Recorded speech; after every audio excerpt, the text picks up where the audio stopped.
Assalamualaikum, selamat pagi. Ini adalah video perjalanan ke lokasi dewan kita di UMT pada hari esok. Jadi kita memerlukan video daripada jalan utama.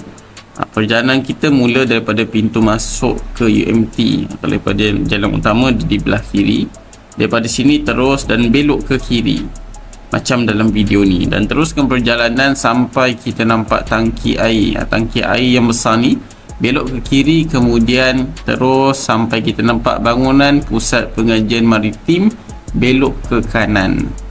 Belok ke kanan, kemudian kita dah sampai dah dekat lokasi dewan kita. Ini kita punya penanda Fakulti Pengajian Maritim. Daripada sini kita boleh parking kereta kita dan berjalan kaki macam dalam video ni. Boleh belok ke kiri, naik terus tangga tingkat 2, itu meja pendaftaran, kemudian terus masuk ke dalam dewan. Untuk program hari esok, kita benarkan untuk datang secara walk-in. Boleh bawa buku nota dan tanyakan soalan sebanyak mungkin. Jumpa anda esok. Duduk Malaysia tak apa, janji gaji USD.